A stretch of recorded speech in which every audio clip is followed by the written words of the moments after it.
Hürmetli vatandaş, bugünkü leksiyalarımızı başlayımız. Leksiyada Sırağacı Rozi, Washington'dan sözleyimiz. Bugünkü islağı 2022 yıl 11. ayının 29. günü vatandaş. Bugünkü vaziyetimiz bunda. Bu vaziyetke bir latı YouTube'da yakı torbiyetede peyda bolğanmandaq bir abzas haberini sizlarga yetkizay. CNN Amerika simliq televiziyasi Akkağız rənglik inqilabi xariteli görünüşüde bütün etraf rengi boyaldı. Beijing dairleri Brownback maşinalarını kaçığı çıkardı. Şuju şehrede tordaşlar PO toru hücum kıldı. Jungo belki bastırış elip berişi mümkün. Amerika'nın Beijing turuşluk baş elçixanası 14 günlük açlık, yemek içmek tayyarlap elişki çakırık kıldı. Muhbir Yang Junjin, CNN'nin muhbiri, Halkara zor meydan. 11. ayının 29. günü Selli ahbarat sahnesi Abduriyaki video işlegen YouTube. Nümüşüden de gep endazır. Xitay hakimiyeti bunu bastırdı degen ma'na çıkvatan da vatandaş. Belki unda emas da.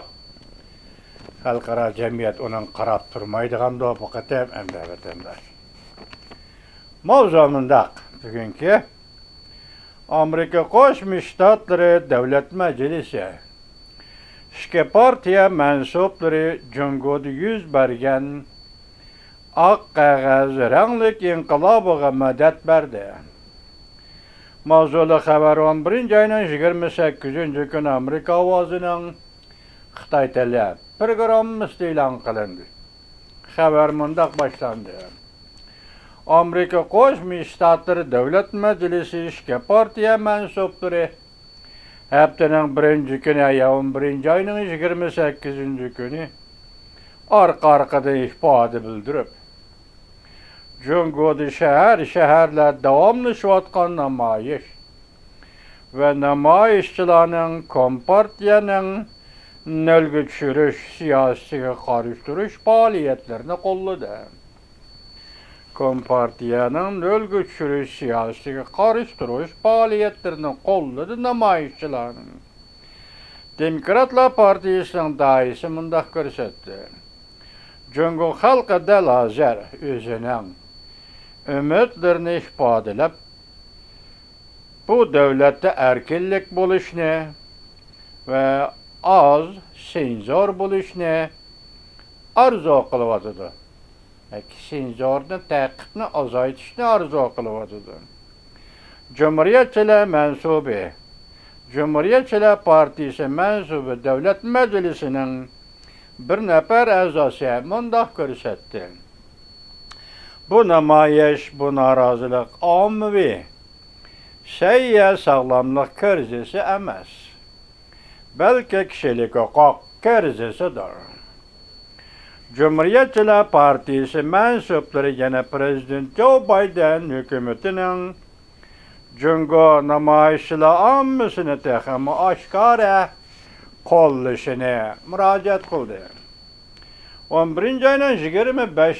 günüdün başlap yoki Ürümçidən başlap Ürümçi cümleden Şanghay, Beijing, Guangzhou, Wuhan, Chongqing qatarlıq şəhərlərini öz içigə alğan Jungo'nun köplügən şəhərlərdə koçalarda namayiş partlap 3 yıl davamlaşqan Jokomlanış nölge çürüş siyasetini ahırlaştırışını talep kıldı. Bu narazılık ve karıştırış namayişleri Ürümçi'de yüz bergen ot opçıda vafat bolgan Uygurlarga ta'ziye bildiriş bilen başlandı. Nurgun kişiler vafat bolguçylar vafat boluşdan ilgiri öylerden şunun üçün keçip çıkalmadı ki tedbirlerinin intayın kattık yolga koyulganlygydan güman kılıştı. Jungo alakadar taraflar bu tedbirlerini inkar kıldı. Kengeş Palatası İstihbarat Komitesi'nin reis senatör Mark Warner Amerika Avazı İngiliz tel programımızdan ziyaretini kabul kılganda mundaq görsetdi. Men Jungo'da namayiş kılıp atkan Jungo halkını kollayman. Biz Jungo halkını körüp durup atımız. Jungo Kompartiyasından keçirinler. Qattiq qol vasıtlarına orundan dasturab qarşılık görsetmekte. Devlet Meclisi Senatör Marco Rubio Cumhuriyetçiler Partisi mensubu yana Chris Smith 11. ayının 28. günü ortak bayanat elan kılıp Jungo hükümetinin nölgü düşürü siyasetini qattiq tanqid kıldı. Ve mundaq dedi, Jungo Kompartiyasının nölgü düşürü siyasi kişini gazaplandırdı.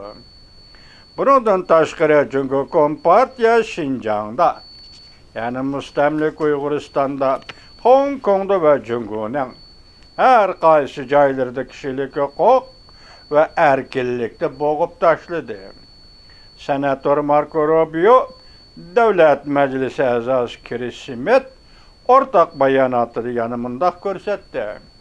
Jungo Kompartiyası, Jungo halkının kadir kıymetini, kadirleş hukukunu tartışıp aldı.